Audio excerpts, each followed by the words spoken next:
Fresh makes diamonds. What's going on, guys? Welcome back to the 8093 show, and welcome back, not to the home of football, to the Job Serve Community Stadium, home of Colchester, as we play away. Weather is a bit worse for wear today, so we're going to keep this short and sweet. We've got James coming on, the MWA&B podcast, and Harry. But first, I've got a treat for you, if James can pass me his phone. As a little celebration, obviously it's New Year, so Happy New Year, everyone. I've got some stats and facts from our first few months of the channel. Wow, go on then. So, our most viewed video. Do you know what video it is? It's the Wrexham video. It was the Wrexham video. Yeah. How many views did it get? 1.7? 1.6. Close. Very close. Yeah. Total watch time in hours.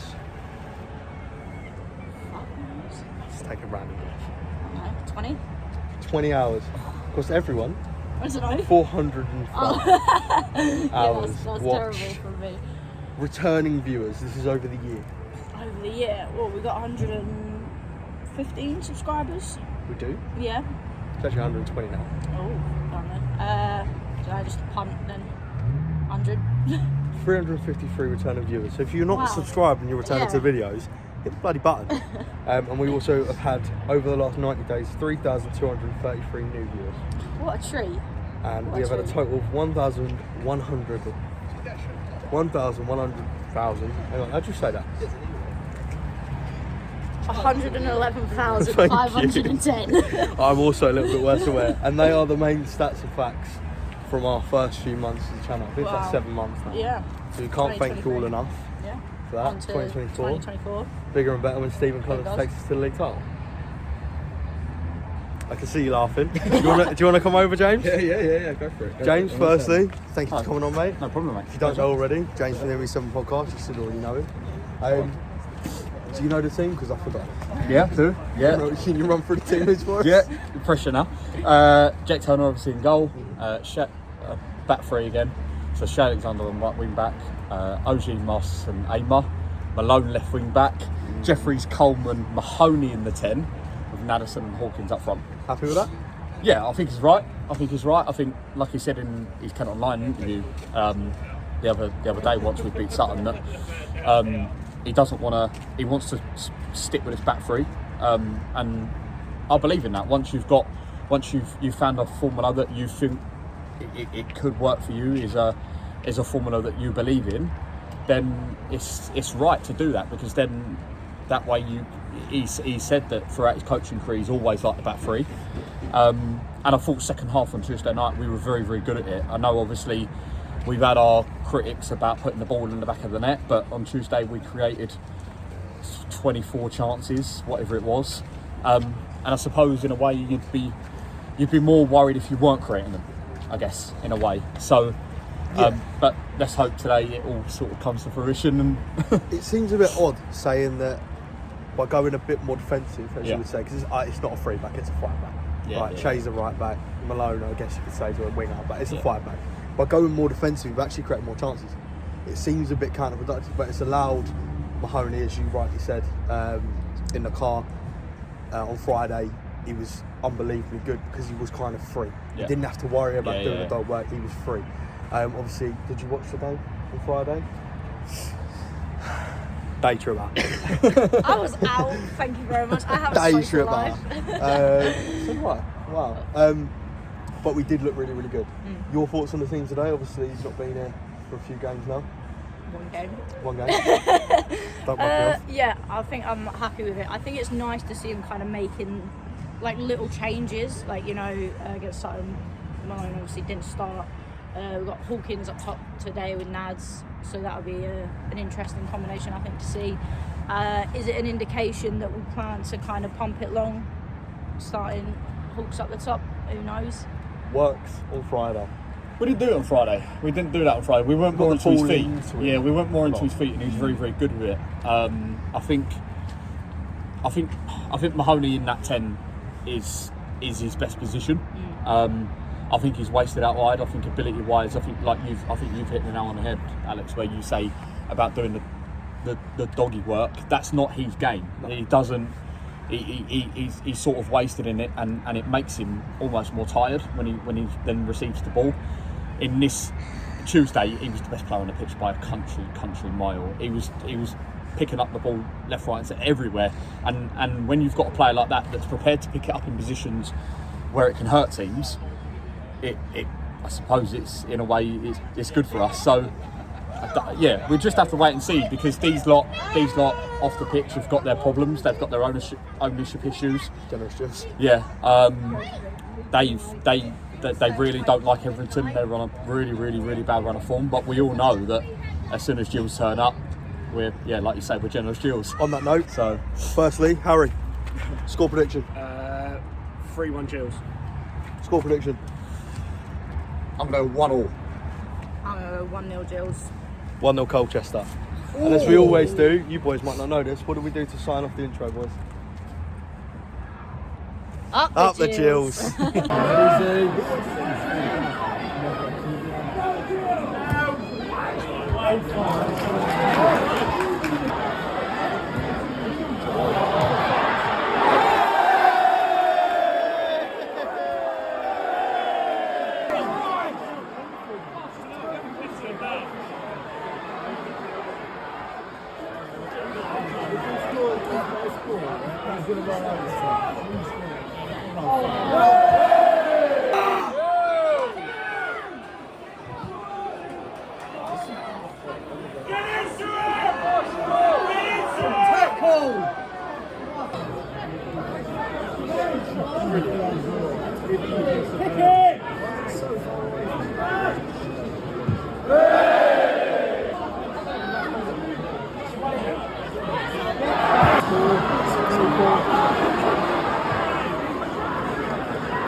Well, it's half time and I don't have anything to say, do you?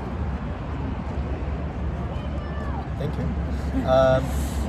Okay, I'm going to say what we said to each other. I'm going to say, if they could finish, we'd be losing like 3-0. Yep. If we could finish, we'd be winning 3-0. We've made them look very good. And they're obviously not, because they're where they are for a reason. Their centre mid has run the game. I'm not being funny. Yeah. What, 22nd, were they? Yeah, 22nd. Exactly. Yeah. Fucking awful. I genuinely don't have anything else to say. The pitch is horrible. What? Yeah, isn't it? Sunday league pitch. It's kind of like if you had two people and you chopped their arms off and then said, have a fight. Who's going to win? Yeah. I like it. It's just been proper boring. There were points of the game where we stood talking about absolute nonsense. Your Just Eat Yeah, rap. my Just Eat rap. I'm intrigued. I need more information. I'll pull it up onto our Twitter. Oh, I can tell you what my top takeaway was. It's a moon in Newcastle, which is Chinese. Yeah, in Newcastle. A Chinese. Probably lovely, to be fair, for wherever uploaded. Give you like a total order on that. I think it does, to be fair, but I can't even remember, so I'll let you know. Why are you going brother Geordie? Can you remember? Well, that's not how they use canny in Newcastle, is it? It's not. No. It's not. No. Fucking oath, I didn't live in Newcastle. See, this is how shit it's been. It's been absolutely horrendous. It's bloody freezes. I'll tell you what, the free programme was a nice touch. No, what? It was a nice touch, and I saw it was on the front of it. Yeah, Jonathan Big Day. Jonathan Day. Needs a bigger fucking but cover. I have already read it because it's boring. This game's boring. To be fair, I think the Gills crowd are doing well. I think you said it earlier, didn't you, about how a win really changes the atmosphere a bit for us. And it did up until about 20 minutes when we missed two obvious chances. Yeah. Dom trying to place one when all he needs to do is puts foot through it, Yeah. and then there's been a couple where keepers made all right saves, to be fair, but apart from we need to fucking score. We look every time we play football. Every time we run, we always look like we're in second gear. Yeah. We don't look like we're putting the team to the sword. We just look like we're passing the ball about in training. Yeah. You know what I mean? We only ever really find that extra gear, I find, where we're 1-0 down and there's like 5 minutes left at the end. Yeah. Because they know it's 5 minutes left. If you work your socks off for the last 5 minutes, the fans might not hate you as much. They're wrong. Yeah. You're all getting on my nerves. Changes for half time? Realistically, I don't think there needs to be a change at this point at half time because, like you said, if we could finish, we'd be 3-0 up probably, or we'd have at least scored a goal. Do you know what I mean? The chances are there, we just can't finish them. Does that therefore call for a Macaulay Bonne or Tom Nichols substitution? Tom Nichols finished the chance. Fuck But I don't know, what about you? What are your thoughts? I think it calls for Maka. I know there's rumours that he's going to Orient, but regardless of that, he's here now, and knowing Maka, he's not the type of guy that's going to go on the pitch and give half it. He'll give what he wants, and I'm not being funny. If you've got players on their bench now, there's a few rumours knocking about that they want moves. If they want moves out of Gills, top of the pitch. Ultimately, if you want to move, the best way to get someone to come by you is fucking play one. So. Yeah, if they're going to play it's a fair one, point, isn't it? fucking use it. And Tom Nichols, mate, rumours are he's going to Swindon. Fucking have him. Fucking have him. That would be the best bit of business we do in January. I'll tell you that for free. Oh, well, it was a boring First half, but a very good first but half. we said 1-0 each way, and I reckon it could still go that. Those are our predictions. You know what? I said that before the game. I don't see them scoring.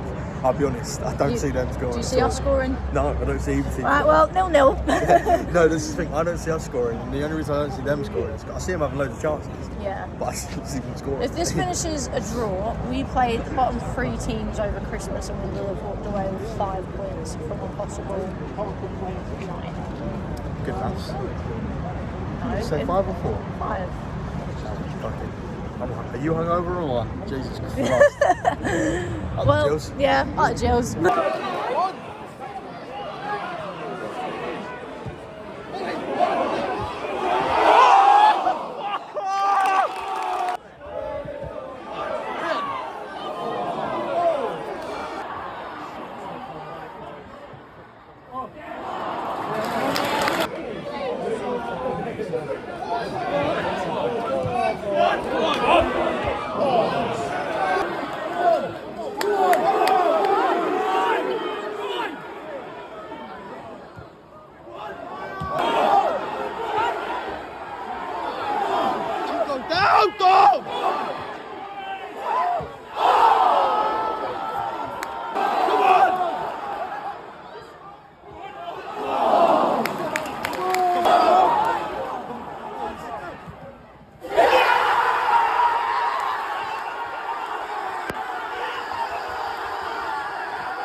Left foot, round the wall.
Right guys, that is game done. It did end up 1-0 to the Gills after a pretty dominant second half performance in which saw the Gills wind out 1-0 winners against a Colchester side that I've tweeted out, and I know a few people have disagreed with me, but obviously beauty of opinions is we've all got one. That I think if we'd have played a better side today, if you put us against the Barrow or Stockport in those last 15-20 minutes, and the chances that Colchester ultimately created in that first half and some in the second half, and the areas they were getting into, if you put us against a better team at the top end of the table, they'd probably punish us and we'd probably end up losing that game. However, we were good. We were creating a lot of chances. Scott Malone's goal obviously coming at a perfect time, and we could have had sort of 4 or 5. We got unlucky. We hit the woodwork. Great save from a shot from Ogie, and a couple near misses there. And another day it could have been 4-0 to us, and another day it could have been sort of 3-1 to them. It's one of those, and we move on from it, and we got the 3 points, and we head into the Sheffield United game full of confidence after the back-to-back wins. Stephen Clements didn't do a fist bump today. I agree with it personally. I know a few people have gone, well, that's how you connect with your fans. I know James had said that he thought that he should have done a fist bump because it connects him with the fans, and I understand that way of thinking. But for me, I like what he said, and it's like when we get higher, we'll start doing it when we get to where we should be, and I like that. I see both sides of it. I see both sides of that coin, but I like that he didn't do it. I like that he wants it to be, when it's deserved, when we should be doing it. I do see both sides of that coin. But overall, with the performance today, I'm pretty happy. I think let's get into sort of some criticism. Yes, we should have killed the game off, and yes, I think we should have, killed the game off and killed Colchester off when we was on top of them. Tom Nichols, when he came on, I think he looked very disinterested. I know there's rumours that he's going off to Swindon, that he's leaving the club. If he is, then don't use him. If he doesn't want to be here, then he doesn't want to be here. Let's not force him to play for us. Yeah, so with Tom Nichols, if he doesn't want to be here and he's not happy at the Gills, then let's not force him to play. I think he looked very disinterested. There's a moment at the end, which I got on video, where he should have passed it over to Bond. But he's taken too long and he's tried to go by himself, a bit greedy. I think he gave a bit back to the fans after we cheered that as well. And remember, he didn't clap the fans, so if he's off, then Tom, thank you for your service, but best of luck with the rest of your career. But we'll see what happens. Obviously, it is just rumours. It may just be that he had a bit of a bad performance, but I think for me, he didn't look very interested when he came on. I thought Macaulay Bond, there's also rumours of him leaving. I think he did sort of what he had to do. And this is the beauty of transfer windows now. We've got players that may be here, may not be here. So, and there's also a couple of rumours of some players coming in. So, look, we move on. I've not got much more else to say after that. It was great to have Beth back with us, and obviously, I'm going to do a thank you for all your support, etc. in a minute. It was great to have James on from the MWA&B podcast, as we always shout them guys out, and also Harry, who was a friend of mine and James's. So, look, before we go, massive thank you for all your support in 2023. It's been obviously the birth of the channel, and the support you've given us since we started is absolutely incredible. At times people disagree with us, at times maybe you don't think our opinions are correct, but that's the beauty of what we do, and we'll always listen to your guys' opinions. And the stats that I read out at the start of the video with Beth are mind-blowing to us, and we never thought we'd even get this far. So thank you all for your support, and thank you all for your continued support. 2024 is going to be bigger and better. We've got so many things planned, new sort of content coming to the channel, lots more around Gills, lots more around football in general, and hopefully this is going to be an even bigger and better year for the 1893 show as we approach our first year as a channel. That will come in April, and we'll do a big celebration then. But thank you for your continued support, and please, if you haven't already, please consider hitting that subscribe button. Enjoyed the video, hit that like button, and let us know down in the comments, what did you think of today's game? Did you think it was good enough? Do you think it was acceptable? I think it was a good performance, and 3 points is 3 points, but we could have been better. That's all I'm saying. I don't think we were bad. I don't think Colchester were by any stretch of the imagination the better side. I think we were a better side. I think we controlled the game for the most part. I just think that a better side would have punished us. But I thought we were very good. I'm pleased with the performance. I'm pleased with the win. And obviously, Scott Malone back on the score sheet, continuing with the shush celebration, having a bit of banter with the fans. It's good to see him backfiring on all cylinders. I'm going to leave that one there, waiting for my lift home. As always, as we do on this channel, up the Gills.